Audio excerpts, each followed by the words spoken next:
now let's take a look at this expression. So this is a control statement that allows you to execute different pieces of code depending on how Boolean expression is evaluated. And this is essentially, it's showing you a combination of a one-way and, well, actually it's really two-way control statements. So what I want you to do is look at this code. This would be something that would be valid in C++ or in Java. And I want you to tell me what you expect the value of result to be for different values of sum and count. All right, so just hit pause and fill in this table.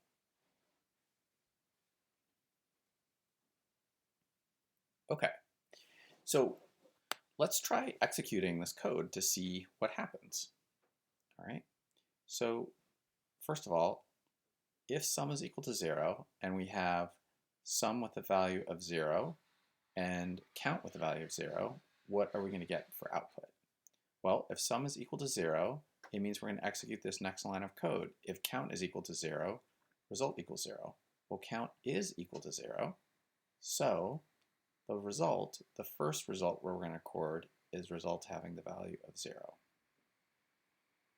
All right, so let's execute the next line of code. All right.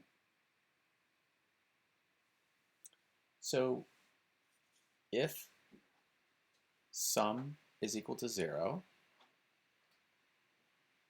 and in the next example, sum is equal to 0, then we're going to execute the next line of code, which is if count is equal to 0, set result equals to 0. Well, count is not equal to 0.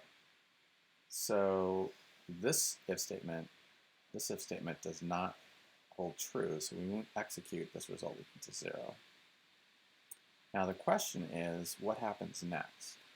Do we have an undefined value for result, or does something else happen? As it turns out, something else happens, because this else right here, this else is not connected to this if. It's actually connected to this if.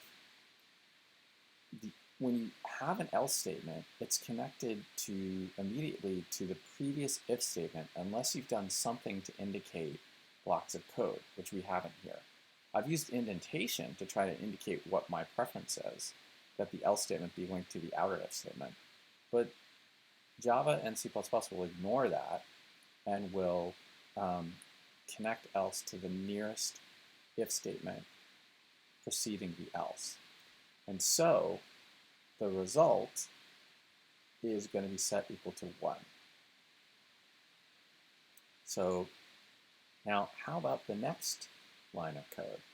If sum is equal to 0, not next line, but the next example, sum is 1, count is 0. So if sum is equal to 0, then, sum is equal to 1 and count is equal to 0. So we have if sum is equal to 0, well, sum is not equal to 0. And what it seems like should happen is we should execute this else statement, but that else statement's actually linked to the if immediately above it. It only looks visually like it's linked to the if sum equals 0. So the else statement will also get ignored, and we're left with an unknown value for result. We actually don't know what result is. And the final example, sum is equal to 1, count is equal to 1. Again, we're in the same situation where sum is equal to 1, so that first if statement doesn't get executed. But the else result equals 1 doesn't get executed either, because that else is linked to the immediately preceding if. And so we end up with result again being unknown. Now, some languages attack this problem or solve this problem by using indentation. All right. So, for example, indentation implies a block of code. So in Algol 60, if you use indentation to indicate which if statements and which else statements are supposed to be associated with which if statements, you're not going to have a problem. Actually, if you use Python, you're not going to have this problem either. So this problem that I'm talking about is so common that it actually has a name.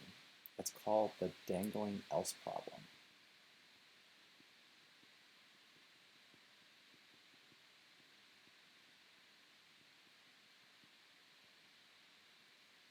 And so for C-based languages like Java, C++, C, maybe even C#,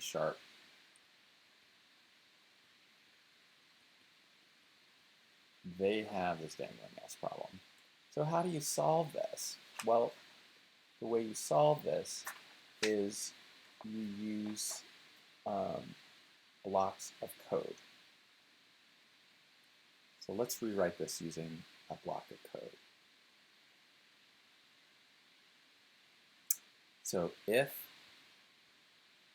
sum is equal to 0, then if count is equal to 0, then result equals 1 or 0, else. Whoops, sorry, I wanted that else to not be there. Else result is equal to 1.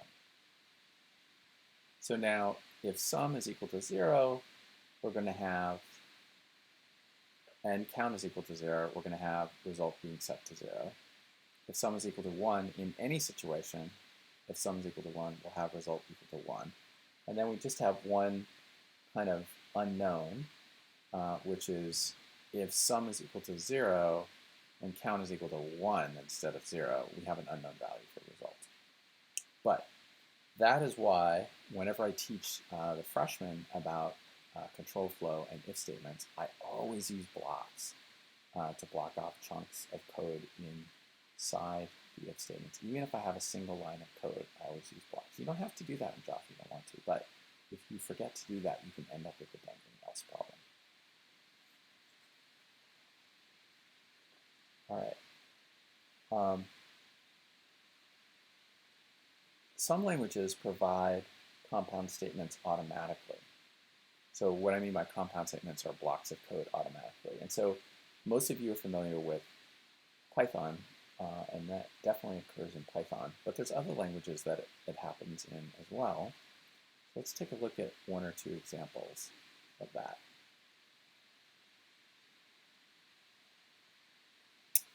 So if A is greater than B, then sum equals sum plus A, and then account equals account plus 1, else sum equals sum plus B,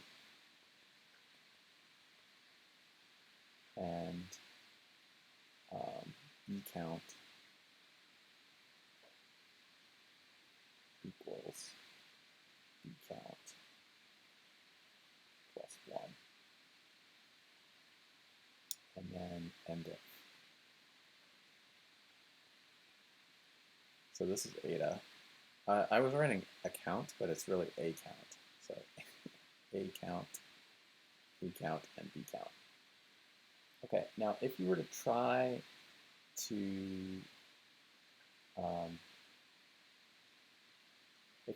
to have a dangling else in Ada, is that possible? And the answer to that is no, because the act of indentation implies a block of code. So it's the actual indentation that's applying the block of code. And so if I were to try to reproduce that dangling else problem that we had in C, C++, and Ada, it would look like something like this. if sum is equal to 0, notice we don't have double equals in Ada, then if count is equal to 0, then result equals 0, else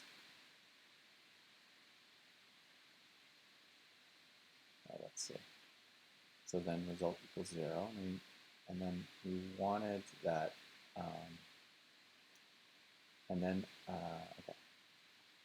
Then we do an end if. So that's it for this block of if, right? If there was an else in there, it would be included inside that end if.